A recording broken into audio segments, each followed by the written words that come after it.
We've got Emilius from Indonesia. We've got different people from India, from Vietnam, India again, Thailand, Istanbul. You're all very welcome. Lots and lots of people have signed up for this. So that's amazing. We're going to start in about a minute or so, but we're just going to give everyone enough time to join the session. We are live streaming on YouTube as well, on the English Score YouTube channel. South Africa, Turkey. So this is a truly international event, which is wonderful, of course.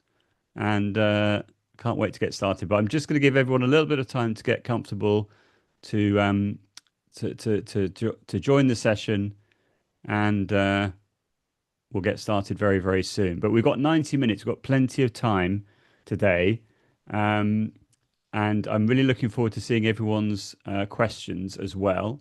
So feel free to pop them in the chat when you'd like to. It's helpful for me if you put the letter Q in front of your question, so I can see that coming up. As I'm sure everyone appreciates, we've got lots and lots of people attending today, so it may be that I don't see every single question that comes up, but the plan is to have a Q&A section at the end. So if I do miss anything, we can certainly deal with some more questions there. On the screen, as you can see, as you're coming in, I've got my email address, and I've also got my Facebook group as well, which if you don't know about it, it's called Language Teaching with AI. There are now 6,000 members, so feel free to request to join if you'd like to. There are 4 questions to answer and some group's rules, and then I can then let you in after the webinar. So it's really lovely to see so many different people here from all over the world, mostly from Asia, as you'd expect, and that's wonderful. So I think we'll make a start if that's okay. At the time right now, we've got over 200 people in the Zoom room, and I'm sure we'll get some more very soon. And those people watching on Facebook as well, you're very, very welcome. So if I give you a little bit of background about myself, if that's okay. This is not the first time I've done a session with British Council English Score. I first started 2 years ago in 2023, and I've done a number of sessions. And this one is focusing on, as you can see, listening, speaking, and fluency with AI. So the bread and butter of what I do is I work with teachers, normally language teachers, normally English language teachers or teachers of other languages.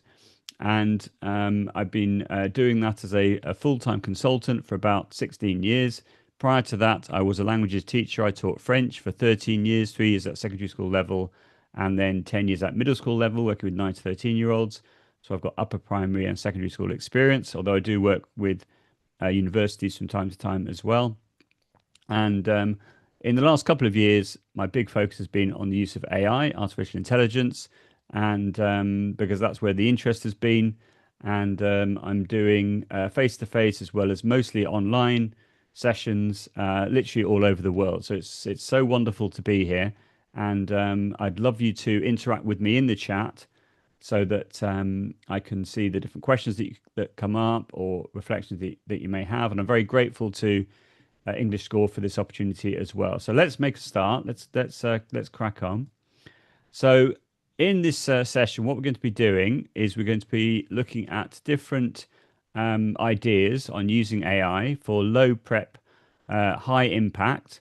We're going to be looking at how we can enhance pronunciation, how we can give students confidence in their speaking, and how we can help with listening comprehension ideas as well. I'm sure you've got ideas as well in the chat.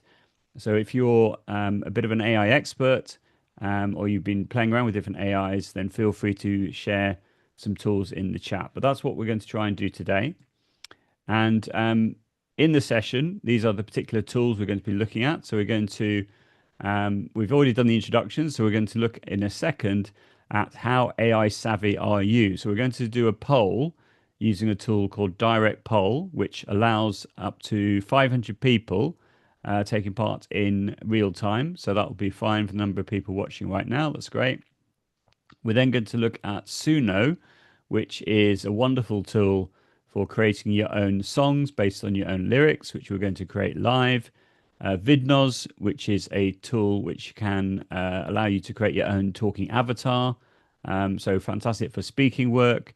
TurboScribe, you can transcribe audio and video files, and you can also use it for dictation, and then you can then put your transcript into a tool like ChatGPT in order to get feedback on your speaking. And then last but not least, we're going to look at Brisk Teaching for creating your own multiple choice Google quizzes. And then I'm going to share a prompt which I've made, which will allow you to create the equivalent in Microsoft Forms. So lots and lots of different things to cover in the time. And I can't wait to get started. So the first thing, before we get started with the direct poll, I'm going to put this in the chat for everyone. So this is a Padlet which I have created for you for this session. So let me copy that right now and put it into the chat. If you have a phone or what have you with the QR code reader on it, you can just scan the QR code if you'd like to. And then I'd love you to join this this back channel. And it's going to look like this. I can also put the QR code on the screen as well here, which is here. Okay, so if you want to join this back channel, and then I'll explain what it is I'd like you to do. So I'll give you a few moments to do that. Love to see people joining from all over the world. We have lots of people from Indonesia, from India, from Vietnam, and so on and so forth. And so I'm just going to give you a little bit of time to join the Padlet, and then I'll explain what it is I would like us to do.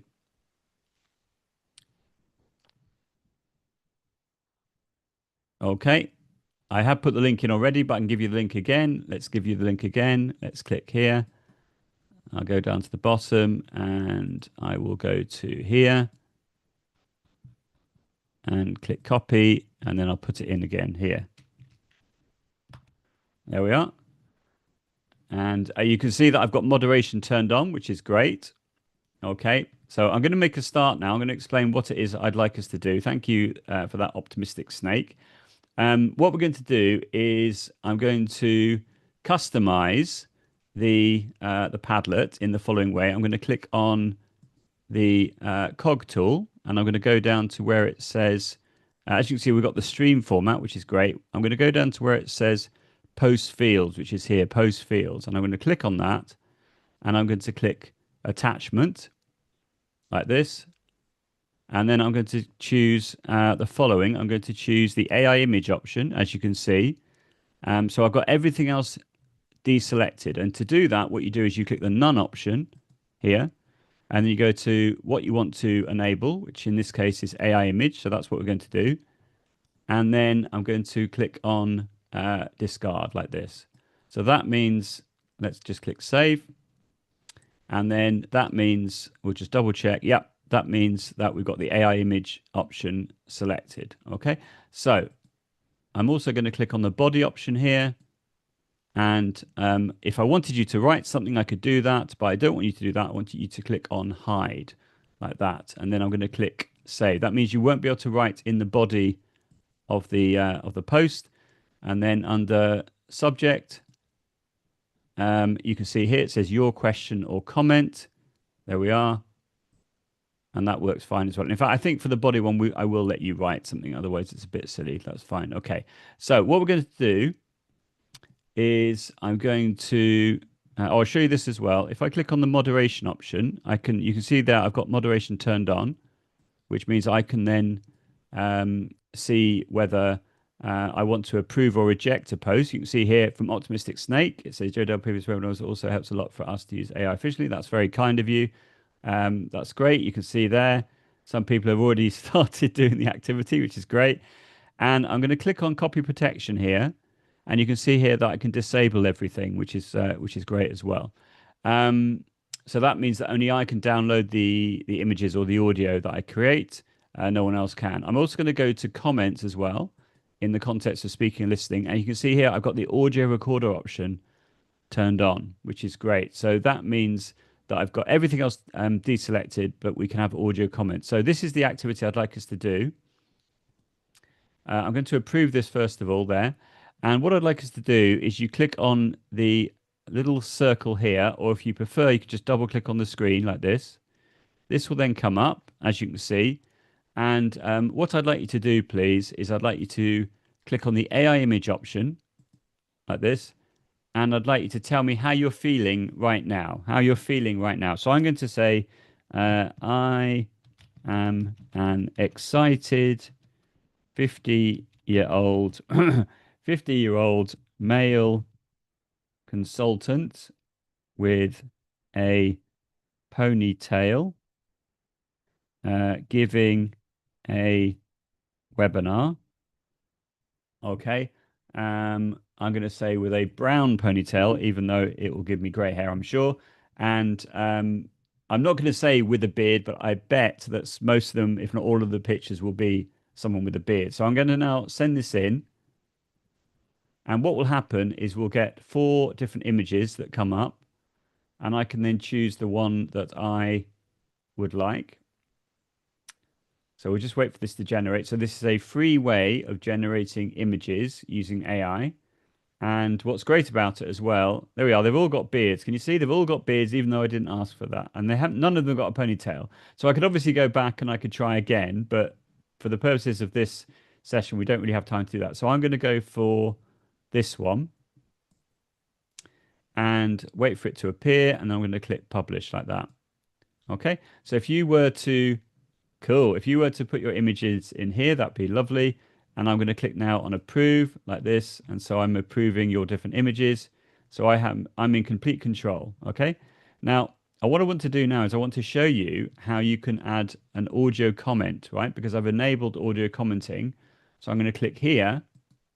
And now I've got the audio recorder option. So I could now record some audio describing my picture. So in a real situation with students, you could ask them to write a prompt to create an image, and then they could either write about it or they could record their audio about it. So let's do that right now.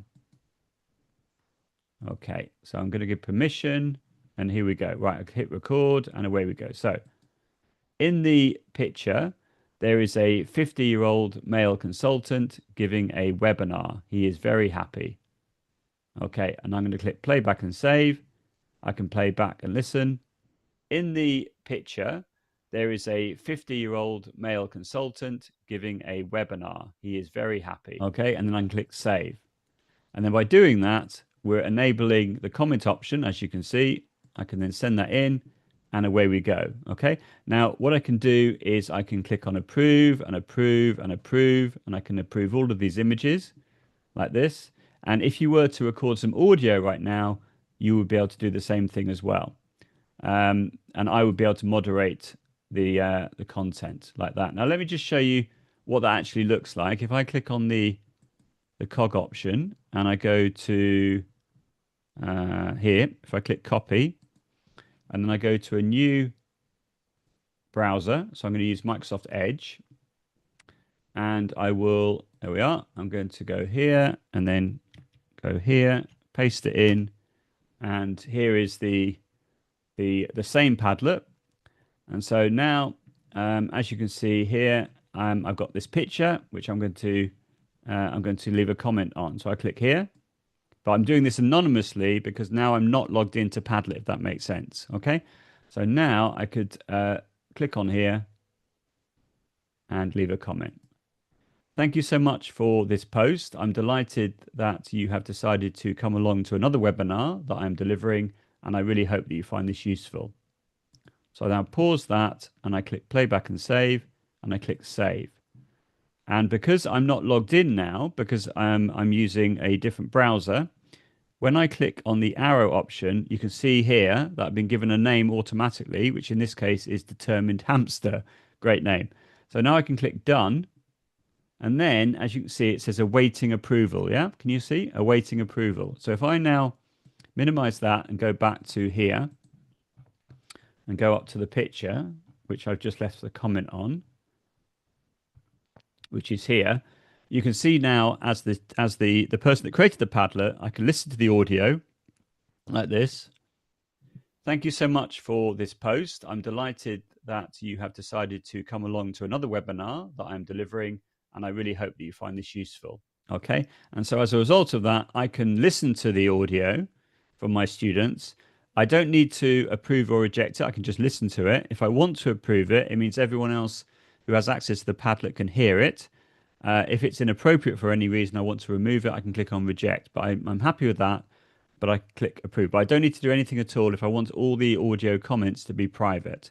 Likewise, instead of choosing the AI image option here, I could have chosen the audio recorder option, which means my students could practice their speaking, and then I could give audio comments, or the students could give audio comments to each other if you wanted them to do that. But everything can be moderated. Okay, so I'm going to click approve. And now that means everyone who has access to the Padlet can now see the audio. And I can see here that I've got 17 unapproved posts. So I can just click approve all. And now everything has been approved. So I would love you to use this Padlet throughout the session, if you'd like to, for sharing your thoughts, for creating some images if you'd like to, and so on and so forth. Okay, and that's how it works. So I think for speaking and listening, this could be a great way of talking about different images, or you could record your voice, practicing some speaking, and then you could give some audio feedback. So really, really great way of being able to practice listening and speaking as a Padlet back channel. So I will go up to the top again. There we are. And we'll now go back to my presentation. So that's the idea. Now, the next thing we're going to do, as I promised, is we're going to do a poll using what's called DirectPoll. And this is looking at the question, how AI savvy are you? So I want you to look at the different options here. I don't want you to write anything in the chat because we're going to do it live in a moment, but I just want to go through the different options. So you've got, for example, 4 options. You've got the first one, if you think that you're a number 1, e.g. you're new to AI with no prior experience in using these tools. So maybe you've heard of, let's say, ChatGPT, but you've never used it, okay? You don't need to write it in the chat. We're going to do it live in a second. You don't need to write it in the chat. It's all good. I mean, you can if you want to, but we're going to do it live in a second. Number 2 would be you've got basic knowledge of, let's say, ChatGPT. There are other tools such as Google Gemini, such as Microsoft Copilot, etc. And you've experimented with some AI tools. Maybe you've made a lesson plan, or you've made a reading text or an assessment.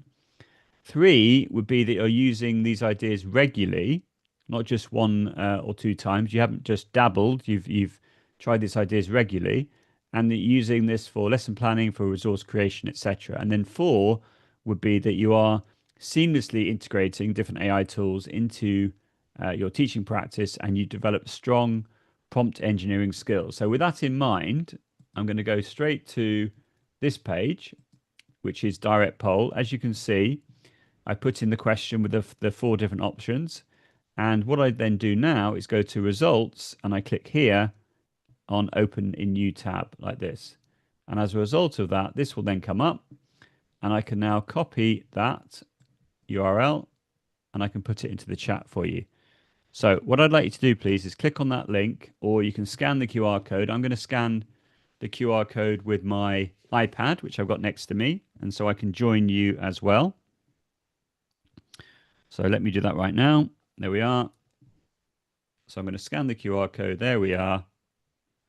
And that will then take me straight to the next page, and it will say that we're waiting for the presenter to start. Okay, so I'll just give you a moment to scan the QR code or click on the link, which I've just put in the chat for you. And then as a result of that, we'll be able to get started. So it should say, yeah, your presenter will start the poll. Please stay tuned. While we're doing that, I see that Rashid has asked a question. In a large language class, moderating students might be time consuming. Is there a way to automate moderation using AI in a safe way? That's a very good question. I mean, in Padlet, I've just shown you, you can moderate everything in one go, but you can, as in you can approve everything in one go, but you would still have to do that manually, I would suggest. There is the automatic moderation in Padlet, so it's using the AI to try and highlight, let's say, comments which could be inappropriate or images which could be inappropriate, etc. So there's that option in Padlet, but that's the only one that I can think of off the top of my head that could work in that situation. So running a Padlet back channel when you've got the auto moderation turned on, or if you prefer the manual moderation turned on, as I have, then that should do a good job. But it might be that some things slip through the net, as it were. So that's what I would recommend. Think about it quickly. You could also ask that question to a tool like Perplexity, perplexity.ai, and see what it says. Because I use Perplexity a lot for those sorts of questions. Okay, so we're now ready to rock and roll. So I'm going to press on the play button bottom left here. If you see, it's all here. So I click on that, and now the poll is live. So what I'd like you to do, please, is I'd like you to choose the number which best represents you. So I've put a 4. I can see that we've got other people that have regarded themselves as a 4 as well. So I'm just going to wait to see what everyone says. Now, my first impression of this is I'm very impressed by the fact that most people at the moment are regarding themselves as a 3, whereas when I normally do this in other contexts with other groups of teachers, they normally put themselves down as a 2. So looking at this, presuming everyone is being honest with their numbers, this particular audience is more AI savvy than the norm, which is very, very interesting. So yes, Kamini, DirectPoll is completely free to use, and you can have it with up to 500 participants in real time at the same time. So it's great for webinars, etc. This is the only feature that it does. It's just these multiple choice questions that you can have, but you can have up to 500 people replying at the same time. So I just give you a few more moments, a few more seconds to reply, but I'm very impressed at the number of people that regard themselves as a 3 and the number of people that regard themselves as a 4 as well. And if you're regarding yourself as a 1, that's fine. Everyone is welcome here. But that's not the norm that I normally see when I do this poll. So I'll just give you another few seconds. Feel free to write any comments in the chat while we're doing this, while we're waiting, and that will be fantastic. Thank you for your kind comments. We've only just started. We've still got lots of things to do. So that's wonderful. So yeah, feel free to ask me any questions as you would like, but I think we're probably so far so good. And let's go on to the next bit. So what I'm going to do now, thank you so much for all your feedback. So I'm going to click on the stop button here, like that. And then I'm going to go back to the back end, the cockpit as it's called. And you can see here that I can click on the download results option. So this is really good because this is anonymous, but I can take your content, the data that you've submitted, and I can then analyze it. So what I'm going to do is exactly that. I'm going to click on the download results like this. This will download an Excel spreadsheet like this. And then as a result, there it is. As a result of that, what I can do is I can go to a new tab and I can go to ChatGPT. I could do this with other tools, but I like using ChatGPT for this sort of thing. And then what I can do is I can click the plus icon like this, and I can click add photos and files. So I click on that like that, and I now select the Excel spreadsheet like this and click open. Okay.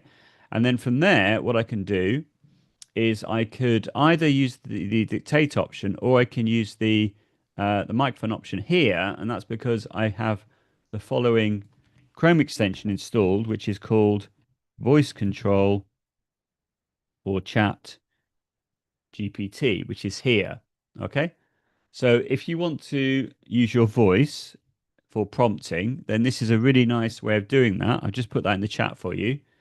And it means that you can do that easily, and you can do it in a number of languages. So you can see here, if I click on the drop down, you can see there are lots of languages, including Bahasa Indonesia as well. So do have a look at that. I can see, based on what I've seen in the chat about where people are from, I can see that there are lots of languages covered there. So that's great. For now, I'm going to stick with English UK, and I'm going to put in the following prompt with my voice. So here we go. Here are some results of different teachers from around the world who are saying how AI savvy they are, based on a point score from 1 to 4. Create a table showing the different percentages of teachers who regard themselves as a 1, a 2, a 3, or a 4, and then suggest some strategies to take them to the next level. E.g., if they're a 1, what can they do to take them to being a 2? Or if they're a 2, what can help them to go to a 3, etc.? Okay, so I'm now going to send that in, and it's going to say analyzing, as you can see. There we are. And so in a moment, it's already given us the percentage scores, as you can see. So that's great. We've got 145 voters, which is wonderful. And most people have regarded themselves, as you can see, as a 3 in that column. There we are. So you can see here, that's great. We've got the different results there. And then we've got some suggestions now on taking you to the next level. So if you're level 1, you want to go to level 2, you could, for example, try out some tools like ChatGPT, Brisk Teaching, Magic Padlet, which I'm going to be, some of which I'm going to be showing you today. So because ChatGPT has got to know me over time, that's why it's making those suggestions. You could watch some short tutorials. You could go to my YouTube channel, which is available at youtube.com/@JoeDale, and you could find some tutorials there. You could use AI for a small task like generating lesson starter, quiz, vocabulary list, etc. Okay. You could attend a basic CPD session like this one right now, for example. So to go from 2 to 3, you could use AI to co-create a full lesson plan or resource. You could try out some tools like TurboScribe, we're going to look at later today, or Suno, we're going to look at that also. You could join my Facebook group. Oh, this is great. So this is just showing how AI is personalizing the content based on the person who's been using it regularly, which is me in this context. And that's why it's suggesting my Facebook group, which I didn't prompt it to do. It just did it automatically. Yeah. And then level 3 to 4, you could make AI using it for regular planning, marking, resource creation. You can design your own templates or prompt banks. That's a really good idea, actually. That's great. And you can share your ideas with colleagues. Those are all great suggestions. That's great. So I can see that Kamini has said, does ChatGPT then rely on previous data and respond to you accordingly? And when the subjects change, how does that affect its response? That's a great answer. So what it does is it has this inbuilt memory. So if you regularly put in the same sorts of things, e.g., create a lesson plan, could you now create a downloadable Word document for this lesson plan? And because you do this regularly, it will then start to prompt you saying, once you've made, let's say, a lesson plan, it will then say to you, would you like a downloadable Word document? Because it's got used to that's what you would like through regular prompting on those sorts of topics. So it has this internal system memory which can remember some things, not everything, but it can remember some things, and that just helps you with your prompting. So that's really, really useful, I think. So that's great, and I could obviously ask more questions, etc. Now, what's important about this is it's anonymous, so you can create what's called a feedback loop. You could do the same idea with, say, a Google form or a Microsoft form. You could ask your students to fill that in, and then you could then anonymize it when you export the results as a Google Sheet or a Microsoft Excel spreadsheet. E.g., you could remove the column with their names or just not have their names in the form, and then download the results as, let's say, an Excel spreadsheet, as I've done right here, upload it into a tool like ChatGPT, and then ask to create some analysis on it. So you could say, for example, based on the answers in the form, tell me what my students are missing, tell me what I could do to support them. For individual support, if I want to put in some intervention strategies to help some students, could you highlight the students who would need that help, but in an anonymous way? Or you could, instead of putting the students' names in, you could put in some sort of code or nickname instead, and that would work really, really nicely, I think. Okay, so that was seeing how AI savvy we are. So I can say hand on heart that as a group, you're more AI savvy than the average group that I work with. So that's great. So thank you so much for everyone so far. And we've only just started, so we've still got lots of things to look at. So let's carry on. So the next tool we're going to have a look at is called Suno. And before we do that, I see we've got another question. So other than voice control for ChatGPT, is there an extension to convert text into listing files using British English or American English? So there are lots of text-to-speech tools which allow you to do that. What you can What I would recommend is looking at tools such as TTS MP3. TTS MP3. There's another one that it's called Love Voice, which is LUVVOICE, Love Voice. Both of those allow you to input text and you can then export the results as an MP3 file. Yes, that's right, TTS MP3 and Love Voice. And then in Padlet as well, you can also generate text to speech using the AI speech option, which I wasn't planning on doing today, but we'll see how we get on. But those are three options that you can use for text to speech. There's also 11 Labs as well, which you can have a look at. 11 Labs, as in the word, the number, ELEVEN, 11 Labs, and that works really nicely as well. How do we validate the content? Do all the sources need to be verified? Well, I'm just explaining to you different tools which I've used, whether you need to validate the content or not. I would go on to Perplexity that I mentioned already, and you could say, for example, can you tell me how old I need to be to use a particular tool? And that would be very helpful. Thank you, Jean, for putting those links in the chat. That's fantastic. That's great. Yeah, so Perplexity is great for things like how old do you need to be to use a particular tool? So I would recommend using Perplexity for that. With that in mind, with Suno, I asked Suno how old you need to be to use it. And as you can see, the result is if you want to use it with 13-year-olds and above, between 13 and 18, you need to have parental permission. If they're older than 18, then that's fine. You don't need parental permission, but you do if they're between 13 and 18. If they're younger than 13, then you could ask them to write lyrics for you, and then you can then create a song based on their lyrics. Okay, but they can't create an account if they're below the age of 13. So what we're going to do right now is we're going to create a song, and I would like you to suggest a topic that you are teaching this week or next week when teaching English, a topic we can turn into a song. I want you to be as specific as possible, e.g. the topic, the age group, the level of language that you're looking for, etc. So let's see the first example that's going to come in, and then I can then make a decision on which one we're going to create. So if you'd like to pop that into the chat, let's have a look. Keep coming, keep coming. I'm seeing one that's going to jump at me. Okay, let's try adverbs of frequency with A2 adults. Let's try that one. Adverbs of frequency. That's a nice one. So what I'm going to do now, instead of going straight into Suno, I'm going to go to ChatGPT first of all, and click on New Chat. And then I'm going to do the following. I'm going to say the following. Here we go. So create a basic song in A2 level English on the topic of adverbs of frequency aimed at adult learners. Make it catchy.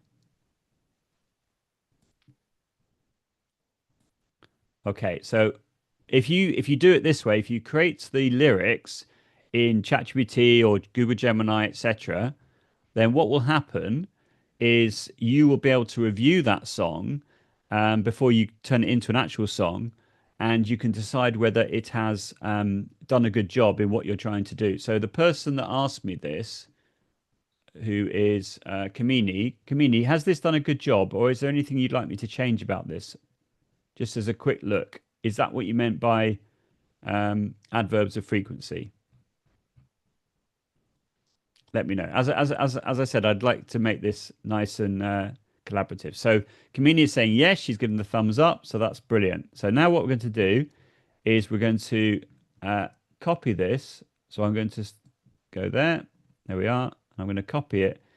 We've got clap, clap here. That's hilarious because when we put this into Suno, it will literally say clap, clap, but we'll just leave that in. That's fine. So I'm going to copy that, and I'm going to go into Suno, which I've got open here. And I'm going to click on the custom option, because if you click on the simple option, you can put your prompt in here, but we want to be able to put in the lyrics. So I've just logged in with a Google account. So I'm doing this for free, and I can create up to 5 songs per day with this option. Okay, so I'm going to now paste in the lyrics like that. I'm going to go back to ChatGPT, and I'm going to get the title, which is a song about frequency. No, sorry, how often even? That's the title, isn't it? How often? So I'll copy that. I'll go into Suno, and then I'm going to choose the style, right? So the style, I'm going to go for folk because it's relaxed, it's slower normally, and you can hear the lyrics. Obviously, you can try different things. I have tried things like rock or heavy metal, which can be fun, but it can be more difficult to hear the lyrics. So I'm going to go with folk, which I know should work fine.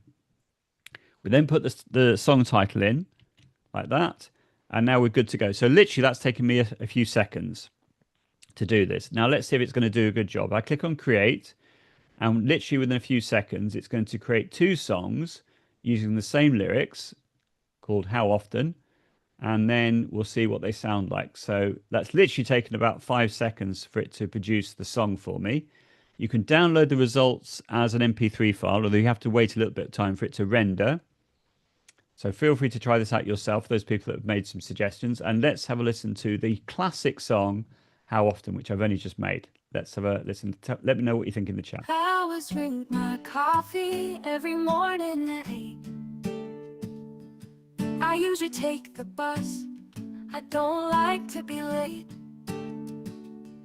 I often read the paper. I like to know the news. I sometimes watch a movie when I've got time to lose.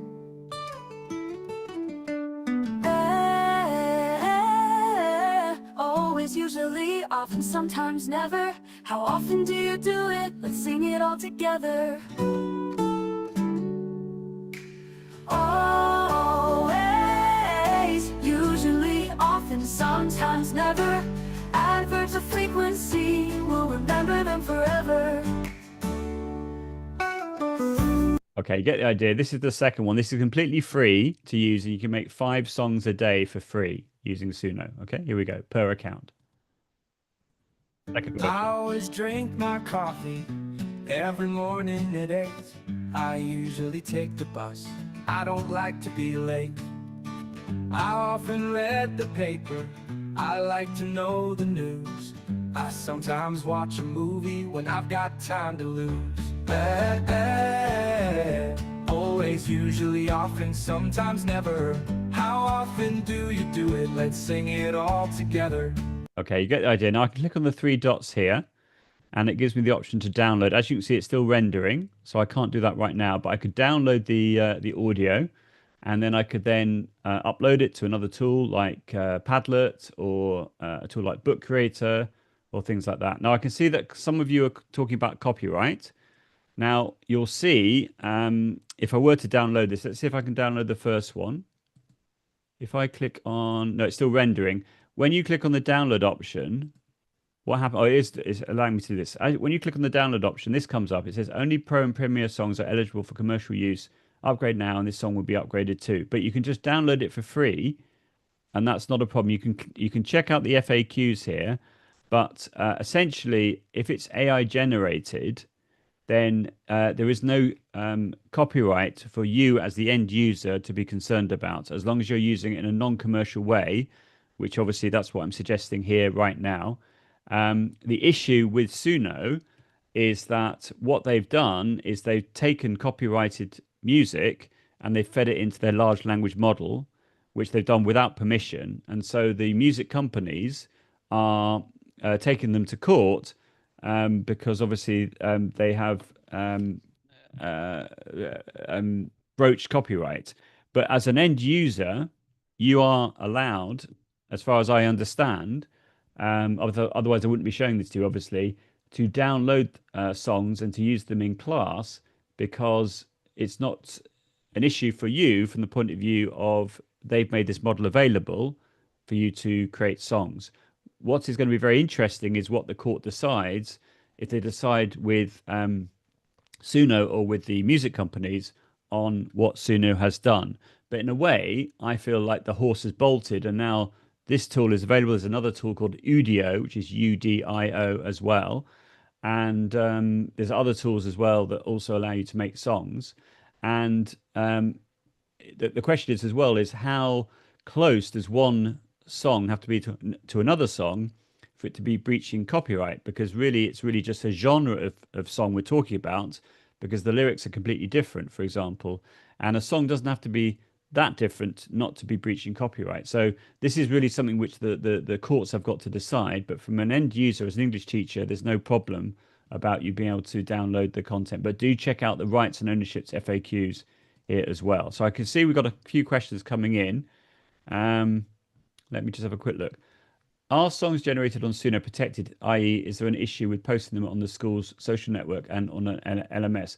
As far as I'm aware, that's absolutely fine, but do check the terms and conditions, as I've said already, okay? But that's my understanding, is that that's absolutely fine for you to be able to do that. Let's see if there's any... so Suno, it's just suno.com. It's really easy, suno.com. I'll put it in the chat for you as well. And someone's done that already for you. Thank you so much. Okay, so those are all the questions I think so far with this. So that's great. So Suno is a real winner, and I really love the way in which you can create your own customized lyrics using AI, or you could do that in a traditional way and then feed the lyrics into the large language model, into Suno, and then you'll be able to then create a song version. Let me just see if it's ready. Yeah, can you see it's now ready? So I can click on MP3 and I can click download anyway. Okay. And there we are. I've now downloaded this. So that's now offline, and I can now click on here and we can start playing it again. So this is now the offline version. I always drink my coffee every morning at 8. And we got a little thumbnail there as well. So that's how you can generate songs, 5 a day for free. And you get 2 versions of each song. So that's great. Okay, lovely. Thank you so much for your kind comments as well. I really appreciate them. Okay, so let's keep going. I think it's genuinely exciting because I think you can produce really nice content there that you can use in classes. And what's great as well is in a low-tech environment, you can download the MP3 file and you can play it offline, and you can ask, let's say, ChatGPT to create a gapful exercise or a worksheet based on the lyrics, which is really easy to do as well. So it's a really nice idea that will work in a low tech or low bandwidth environment, which you may find yourself in as well. Okay, let's carry on. Right, the next one we're going to have a look at is called Vidnoz, which I also really like, but you do need to be 18 plus to use this one. And what you can do is you can generate up to 3 minutes of videos every single day using this tool. Okay, and you could, if you wanted to, you could upload the videos to YouTube. You can create interactive quizzes, which I'm going to show you a bit later on with Brisk Teaching. But I think it's very good for making your own bespoke listening practice videos. So I'm going to show you how to do that. So we go to Vidnoz right now, which is here. Okay, I'll put it in the chat for you, which is here. There we are. Here's the link. There we are. And what you would then do to begin with is you can click on the different templates that you have here. You can click on avatars. You can clone your voice, but I wouldn't recommend doing that. That's a bit makes me feel a bit uneasy, the idea of cloning my voice and having my voice out there. So I've not done that myself. And that's probably one reason why it's 18 plus for this tool. But what you can do is you can get started by clicking, for example, on education. So let's click here. And then I'm going to choose one of these. I can scroll down. I can choose an avatar here as well if I wanted to. I can also choose one of these. These are quite nice, I think, from the point of view of different cartoony type people. I think I'm going to choose this person right now. So what I can do is I can click here, create video with this photo avatar, like that. And I can, there we are. I can now have my avatar appear like this, wait for her to load. And then I can then ask her to speak about something. So let's just wait for, there we are, here she is. And I can move her around if I wanted to. I could then add in an image here, etc., etc. But for now, I'm just going to leave it like this. And I'm now going to decide which voice she's going to use. So I can click on here. You can see we've got lots of different languages. I can click here, for example. And I've got lots and lots of different languages that she can speak.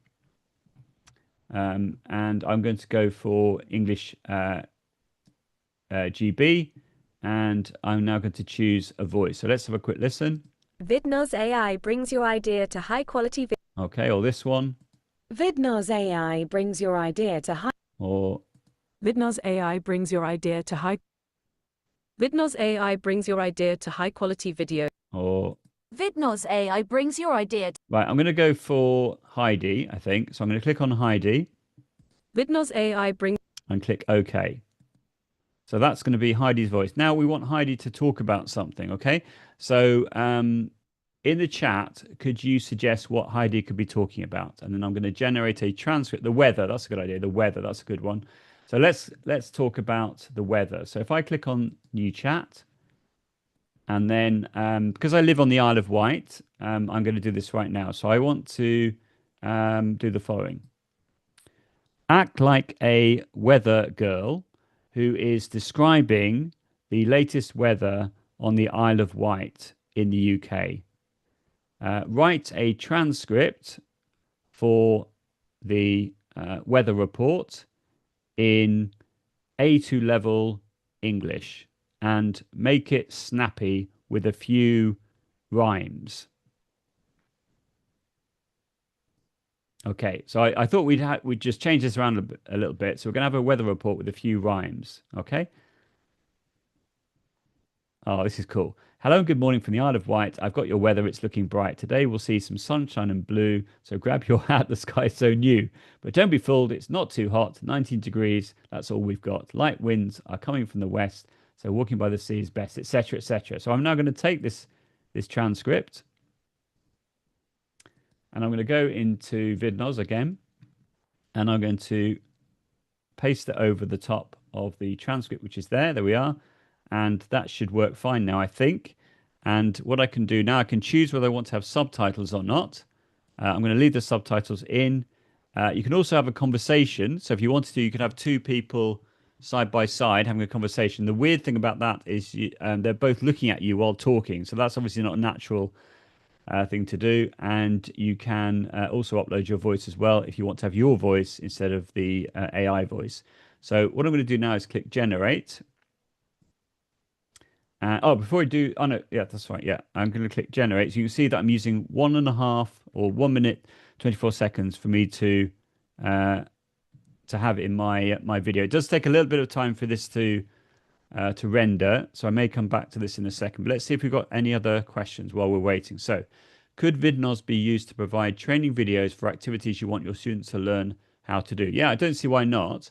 But of course, the Vidnoz is just the talking avatar. So you might want to create different step-by-step tutorials at the same time, and then have the Vidnoz character appearing from time to time. Or if you chose a green screen background and you had a green screen tool, you could lay the video of the Vidnoz over the top of your tutorial. That would be a bit of work, but you could do that. Or you could use a tool like Zoom and just have your face superimposed over the top, which is easy to do in Zoom. But if you want to have the Vidnoz character, then that would take a bit more work. But that would be something you could consider. Yeah, this is completely free to use, but up to 3 minutes per day. So if you want to have more than 3 minutes per day, you have to pay.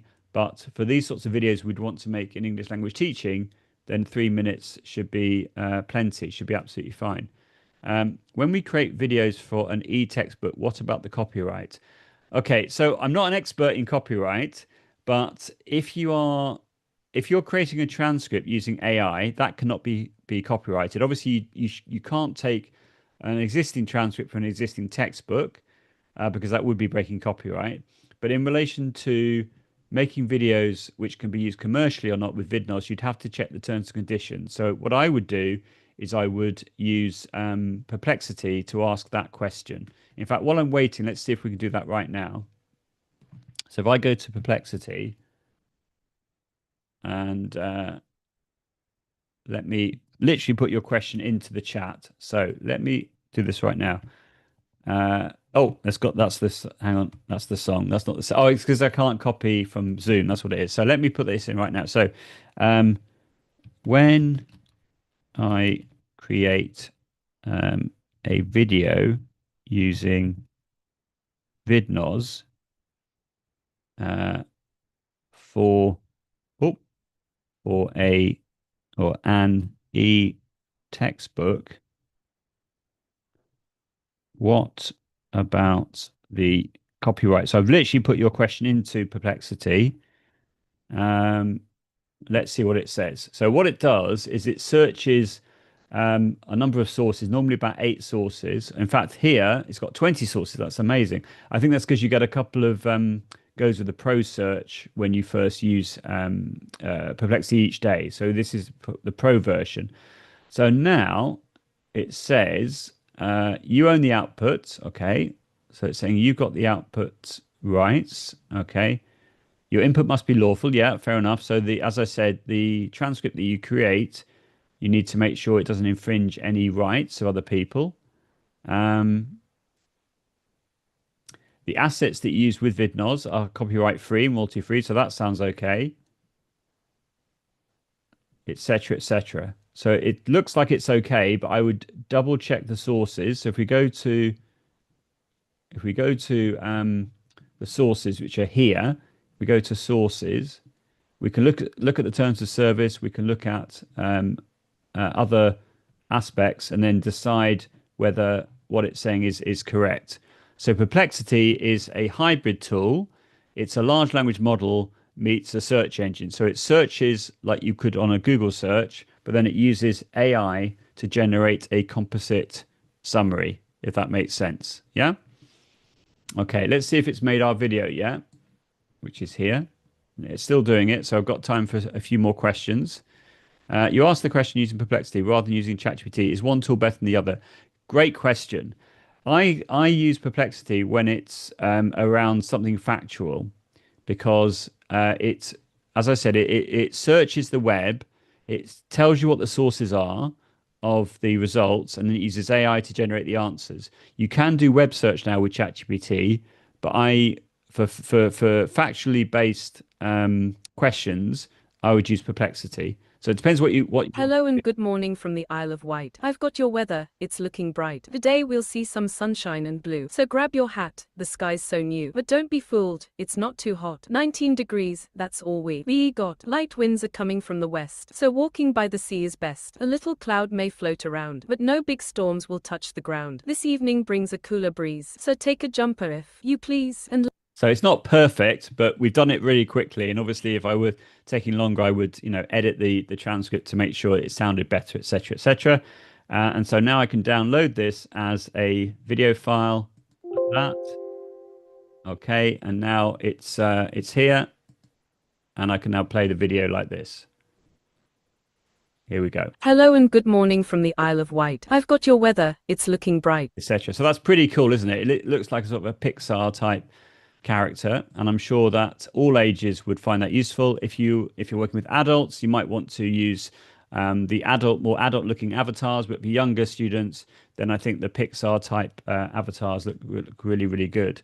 Yeah, and that's how it works. So Daisy, I've already said about the conversation option. You can upload an image with 2 people, or choose the conversation option when you select an avatar. And in the templates, but the disadvantage of that is both the characters are looking at you in real time when having the conversation, but it is possible to generate a conversation using that option. So Andre, you say, I just registered in Vidnoz that it said you only have 15 seconds a day. Well, when I've never paid for Vidnoz, and it gives me 3 minutes a day, so I don't know why that is. Obviously I'd have to ask Perplexity why that is, but I'm not going to do that right now, if that's okay. Can you slow down the speech? Not sure. Off the top of my head, I'm not sure. You'd have to check either in the tool or again ask Perplexity. How to make it sound natural? Well, that's really down to the voices. So you have different voices which are available, which I've sort of indicated already. Some languages have more voices than others, but if you're lucky, you get one that sounds pretty natural. I thought that sounded pretty good as a British accent, I think. There are other tools like HeyGen, which has been mentioned in the chat, which I'm not as familiar with, but I'm not sure how much you can do for free with HeyGen compared to Vidnoz. Yeah, that's right, Chris. Once you download the video, you can adjust the speed. So there's a tool like the VLC player, which allows you to change the playback speed once you've downloaded the video. So you just need to download the VLC player, which is free to download, and then open the video in that, and then go to Media, Playback Speed, and you can change the playback speed. So yeah, just try them out. So if you like the idea of Hey Gen, try that one out. If you like the idea of Vidnoz, try that one out as well. I think those are all the main questions. Let me just double check.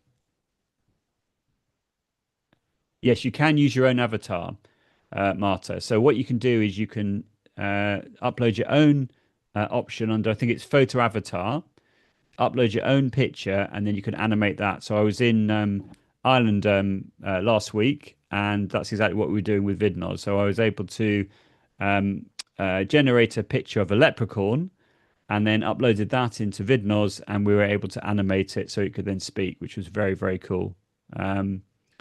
And I think that's everything. So yeah, it is free. It's free for 3 minutes a day. That's what I found anyway. Someone else in the chat has said that they only get 15 seconds, but I'd have to check that. In fact, let me do that right now just to check.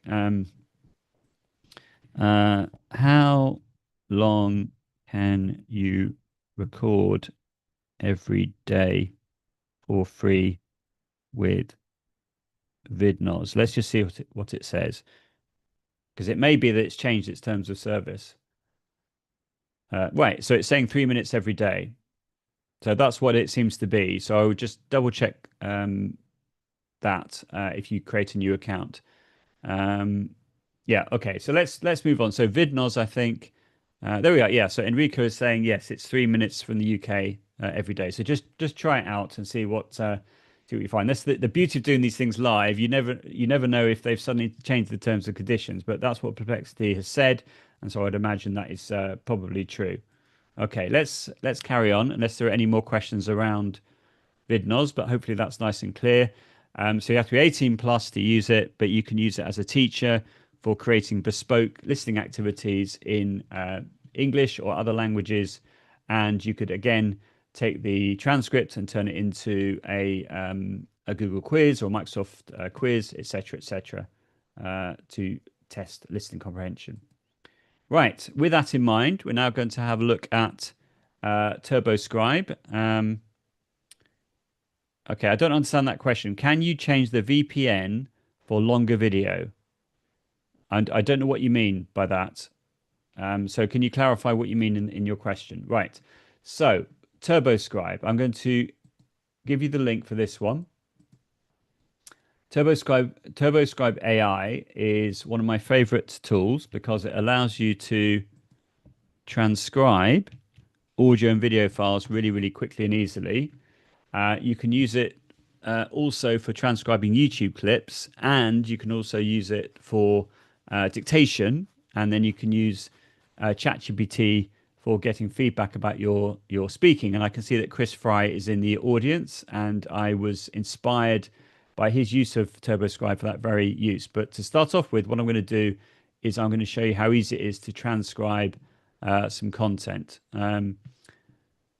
Oh, I see what you mean. If you want to use the VPN to pretend you are in the UK, yeah, maybe, but you'd have to check about the legality of doing that. I'm not recommending that you use the VPN to pretend that you're in another country, because that could be a bit dodgy for me to suggest that. So just check it out yourself on whether you're allowed to do that or not. Okay, right. So what I'm going to do is I'm going to go to a YouTube clip, and it so happens I've got one ready to go on Little Red Riding Hood, which I've used many times before. Before I show you TurboScribe, let me just show you how easy it is to find a transcript for most YouTube clips. So if you go down underneath the player, you've got this little description here. And if you click on the More option, like that, and you scroll further down, you can see it says Show Transcript. So you may not be aware that YouTube transcribes, using AI, most of the video clips which are on its platform. So what you can do is click on the Show Transcript option. You then have the transcript here, and then what we could do is we could then copy that transcript like this, right click copy, and then I could go into ChatGPT like this, and I could go to a new chat, and then I could give in the following prompt. I could say, based on this transcript, create 10 multiple choice questions at A2 level English and include an answer key. Make sure that the correct answer is not always the same. Okay, I'm now pasted in the prompt. And now what's going to happen is it's going to generate some activities for me. Yep, can you see? And then I could then say, okay, make a downloadable Word document. You could then print it out if you're using this idea in a low-tech environment. And it's given me an answer key as well. And it's made sure that the answers are mixed up. Now here it says, let me know if you'd like this in a printable format or as a Google form. So I could, for example, I could say, create a downloadable Word document and at the top, put a place for the students to write their name, their group, and the date. Do not include the answer key. Okay, so now it's going to do that. It's going to say analyzing, and it's now going to generate a Word document. So you could do this without TurboScribe, just directly within your YouTube video, which works very, very nicely. So it's just analyzing it in no time at all. It will generate a Word document. So if you didn't know, with ChatGPT, even in the free version, as long as you're using 4.0, you can create downloadable Word documents, PDFs, PowerPoints without the images, etc. But you're limited to the number of downloads you have in a given time. So once you've hit that limit, you'll still be able to use ChatGPT, but you won't be able to create downloadable versions. Okay. So that's why I've decided to pay for mine, but it gives me the same options. It's just I have more messages. You would like the prompt, I can see, so I will give you the prompt. There we are. Here we are. So that's the prompt. Oh, let's do that again. Okay, and I'll put it in the chat for you.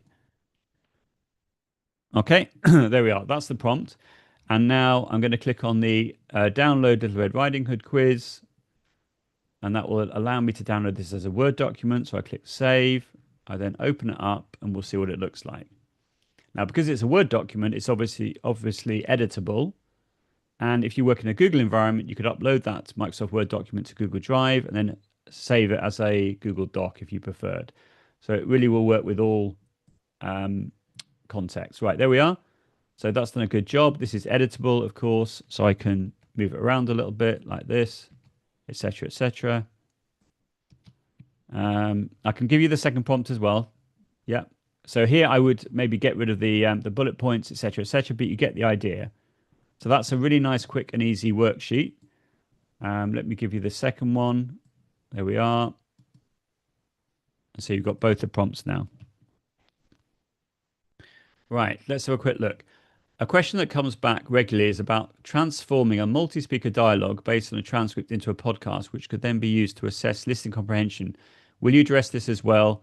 Thank you. If I've got time to do that, I could do that. I know how to do that, but we'll see if we've got time to do that. Yes, you're right, Fudger. Lovely to see you here. Fudger is an expert on this area, and I got this inspiration from Fudger. So yeah, Google AI Studio can do it. If I've got time to do that, I will show you how to do it.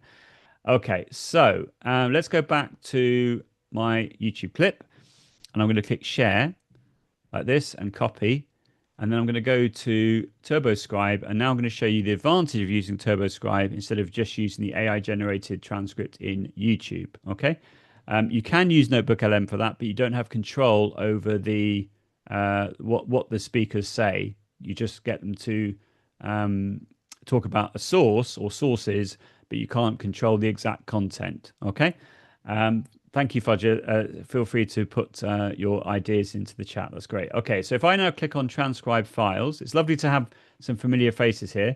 So here you can click the browse files option. You can upload an audio video file as long as it's in one of these formats, e.g. MP3, MP4, etc.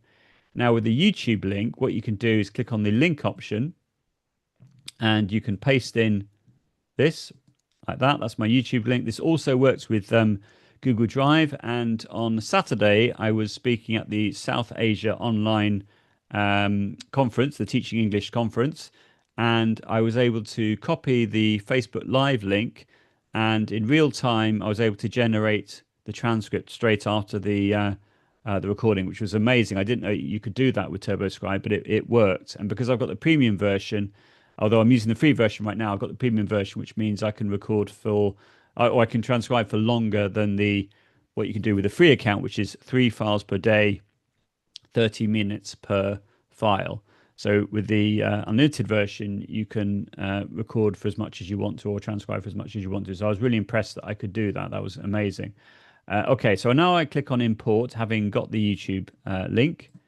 And the advantage of using this is because it's more accurate than the YouTube transcript. And if the video clip hasn't got a transcript, you can still generate a transcript using this method. Now, you then choose, the audio language. You can see there are lots of languages here. Okay, you choose the language that the video is in, so which is why I've got English UK selected. And you can then have 3 transcription modes: cheetah, dolphin, or whale. I always go for whale because it's the most accurate. And then here, you click here, and you can click on the recognize speakers option. So if you do have a dialogue, it will be able to work out who is saying which line. Okay, for now, I'm going to click detect automatically, and then that's just like a catch-all phrase, which allows you to detect automatically the different speakers. You can transcribe to English directly, and you can also restore the audio or improve the audio if it's been recorded in a noisy environment, such as a classroom. Okay, so just to clarify, as I said earlier, for free every day, you can have 30 minutes per file and 3 files per day, whereas if you pay about £90 for the year, although they have a 50% off offer from time to time, which obviously would be £45, then you can transcribe unlimitedly. Okay, so I'm going to now click on transcribe like that, and that will now create a transcription for me. So as you can see, it's doing this right now. I came across a new tool as well, similar to TurboScribe recently, called Gaston Live, which also can create 1 transcript a day. I'm not going to demonstrate this right now, but you can have a look at that in your own time if you'd like to. Gaston Live, and that allows you to create 1 transcript a day, and you can do longer than 30 minutes. I think I did one that was an hour long, and it was able to do that. It does take quite a long time to transcribe, whereas I think TurboScribe is quicker. So I personally prefer TurboScribe, but Gaston is a nice option as well. So if I now click here, what I can do is I can press play and then watch the audio. Read the text while listening to the audio like this. Here we go.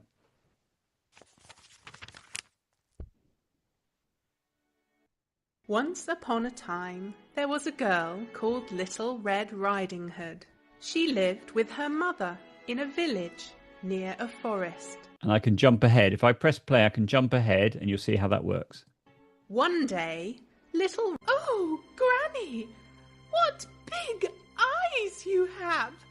All the better to eat you with! So as you can see, I can jump ahead throughout the transcript, and I have a lot of control over how I interact with the transcript. Now, what you can do is, if the transcript has got a mistake in it, you can click on the Edit Transcript option. And then I could then click anywhere here. You can see now the little edit pop-up appears. So if I click on that, I could change something. I could change, let's say there was a mistake in the transcript, and it's not Little Red Riding Hood, it's Little Blue Riding Hood. It obviously isn't, but let's imagine I was correcting a mistake. And then I can click Save Changes. And that's changed the transcript. It hasn't changed the audio, it's just changed the transcript. So I could go through and I can make any edits, but if you choose the whale option, then normally it's very, very accurate on what it's done. Okay. Then what you could do is you can use the download docx file option if you have Word on your machine, and you could then use the Find and Replace tool to replace, let's say, speaker 1 with the name of the actual person. You can use the Find and Replace tool here, but I tend to use it in Word, because I then use the spell check, and I go through and change anything which has been misspelt or misunderstood. So I find that very, very useful. But there's also the built-in ChatGPT option, which I will demonstrate right now. You can click on that, you can click on the custom prompt option like this, although you can go for the short summary, detailed summary, etc. But if I click here and I then put in my prompt, so I could say, for example, something like, based on this transcript, create 10 true or false questions at A2 level English. Include an answer key, etc., etc. Okay, in the way that I've shown you already. So now I can click generate ChatGPT prompt. I then click copy ChatGPT prompt, and I click open ChatGPT. I then right click and click paste.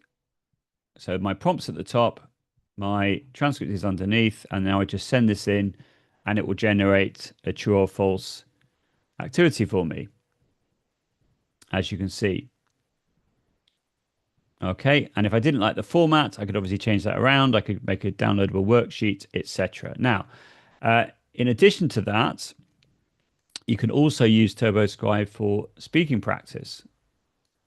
So if I go here and I click on the microphone option, I can choose the language and then I can dictate into the microphone. And I got this idea, as I said, from Chris Fry, who's in the audience, and it's a great idea. So let's go for it right now. I'm just going to speak in English, and then we'll get some feedback about my speaking. So, okay, so what I'm doing right now is I'm recording my voice using the dictation option in TurboScribe, which is quite a new feature.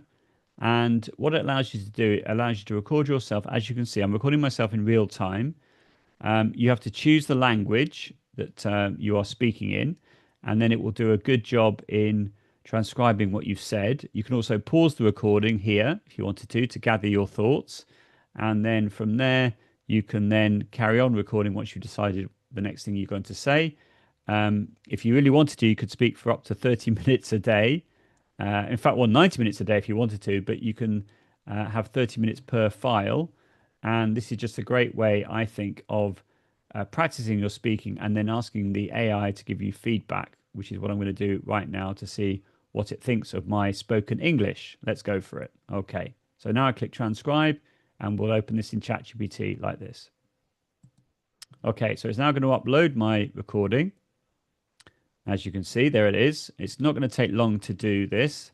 And you can imagine if you're a speaker of English as a second language and you've made some mistakes, you can then ask the AI to give you feedback. What's going to be interesting here is, as a native speaker, it's no doubt going to give me some comments about the difference between spoken and written English. Let's see. So if I click on this right now and I go straight to ChatGPT like this, so you can see there's a few issues here under the spelling.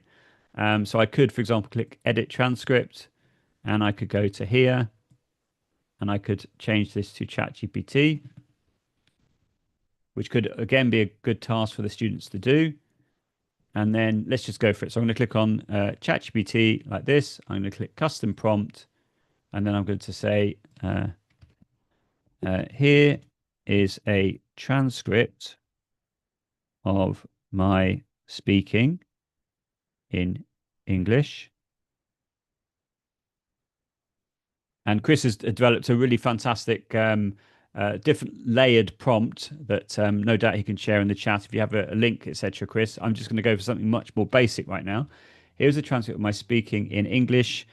Give me some detailed feedback on my English and what I can do to improve it, for example, something like that. Okay, then I click generate ChatGPT prompt, copy ChatGPT prompt, open ChatGPT. So it's now going to take my my text with the prompt, and I'm going to paste it in right now. Hopefully, let's try that again. There we are. So you'll be provided a transcript as well as instructions about what to do with that transcript. Unless otherwise specified, your response should be in the same language, etc., etc. So then there's my speaking.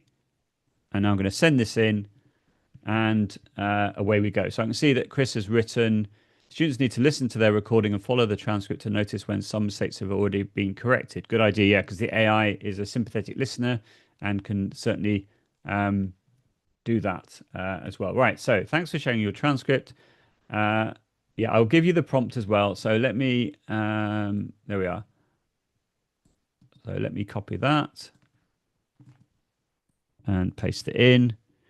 There it is. And then you would then add the transcript after that. Okay, so thanks for sharing your transcript. Here's some detailed feedback on your English based on what you said. I'll break it down into overall impression, pronunciation, fluency, etc., etc. Right. So your spoken English is clear, fluent, and well structured. That's good to hear. As a native speaker, you sound confident, natural, and at ease with the topic. Okay. Pronunciation. I can't judge pronunciation directly. That's a really important thing to say with AI. But your fluency appears strong. Phew. Okay. Grammar and structure. Good example. What it allows you to do, it allows you to record yourself grammatically correct, those slightly repetitive. Okay. Once you've decided the next thing you're going to say, complex sentence handled well. Minor suggestions. So it's saying that I could say, allows you to record yourself. The first part is unnecessary. Instead of what it allows you to do, it allows you to. But I think that's indicative of the difference between spoken language and written language. But that's a fair comment, and so on and so forth. So by doing this, you could get a really nice set of feedback on your spoken language with TurboScribe. Okay, so do try that out if you're interested. Okay, right. Let's carry on. So the next thing we're going to look at is Brisk Teaching, and I'm going to share my very cool Microsoft form prompt, which will allow you to do the same thing in a Microsoft environment. So with that in mind, what I'm going to do is I'm going to show you, this is what it looks like. This is called Brisk Teaching. And this works very nicely with Google Tools.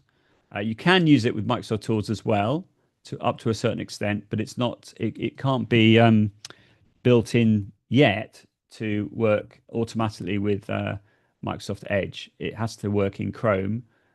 So as a result of that, it's more limited if you're using Microsoft Tools as opposed to using Google Tools. So with Google Tools, it works absolutely seamlessly, which is fantastic.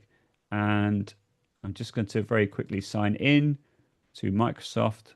I think it's going to do this automatically for me. It should remember me. So yeah, that's all good. So I'll go back to that in a second. Right, so let's go to the video that I showed you previously. And I'm going to click on this little icon here, which is the Brisk Teaching icon. And the reason that's there is because Brisk Teaching has been installed by me and connected to my Google Drive. So if I now click on this like this, and it says create, what I'm showing you can do completely for free. So I click on create and I choose the quiz option. While I'm doing that, you can see we've got a question.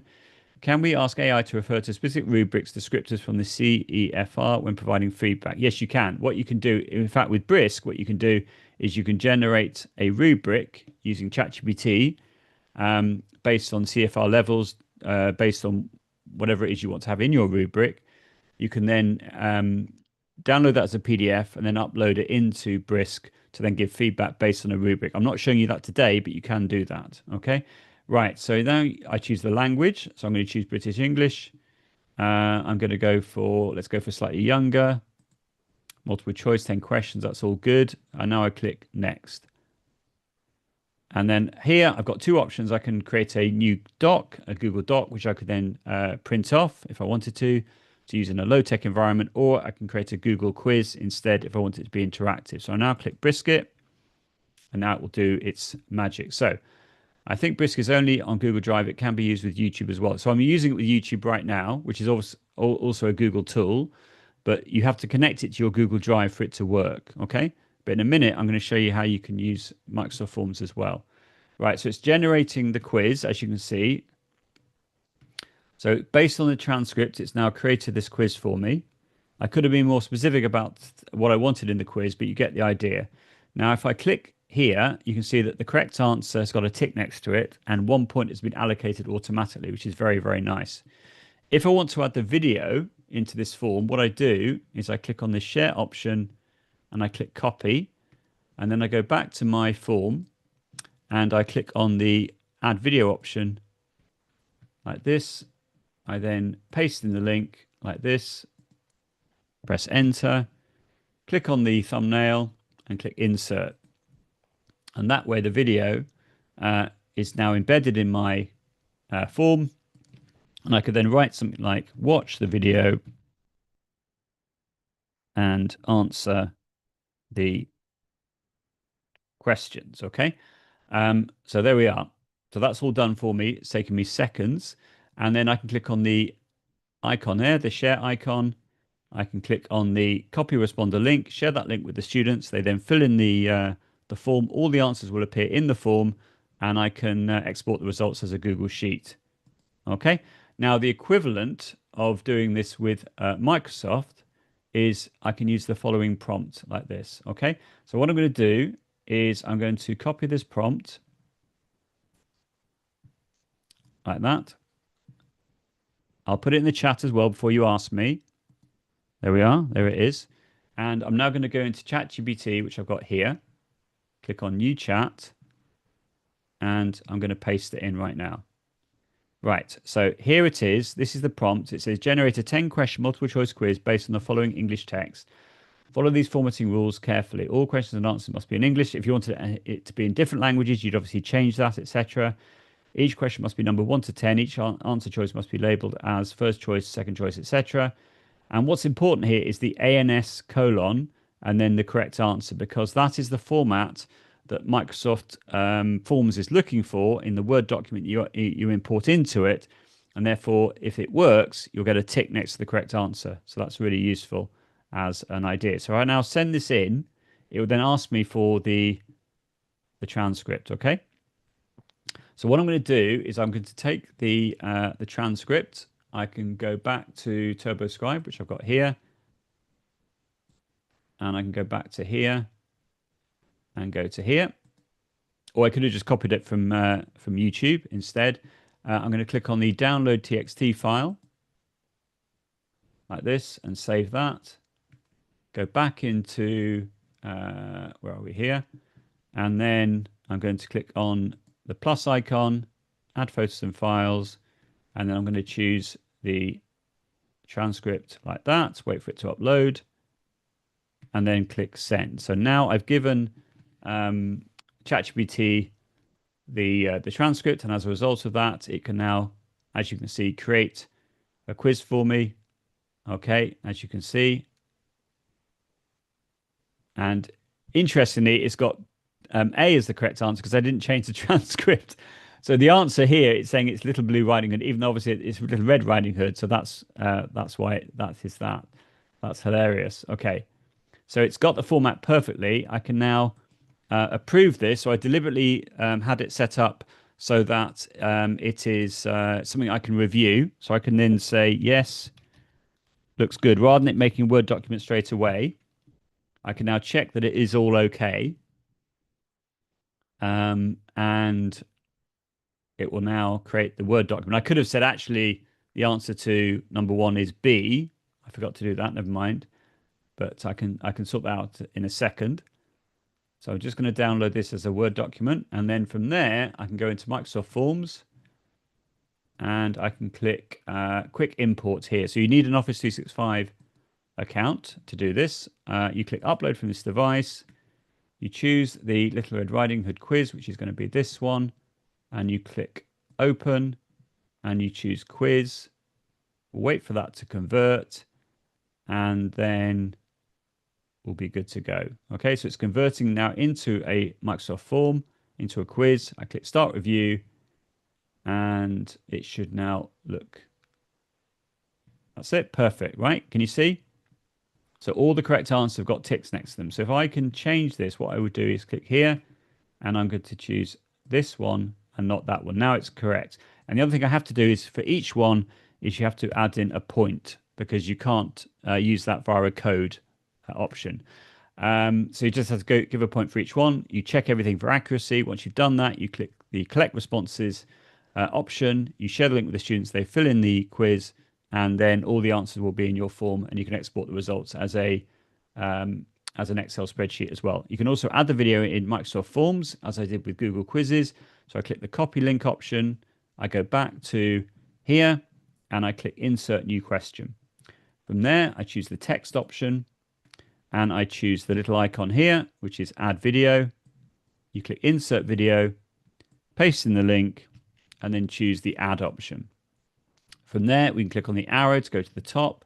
So the video is at the top, and then we can ask the question, watch the video and answer the questions, for example. Okay, and that's it. That's all you have to do. I see we've got the question, can we make it interactive too? So I'm literally making it interactive right now. That's what I'm doing.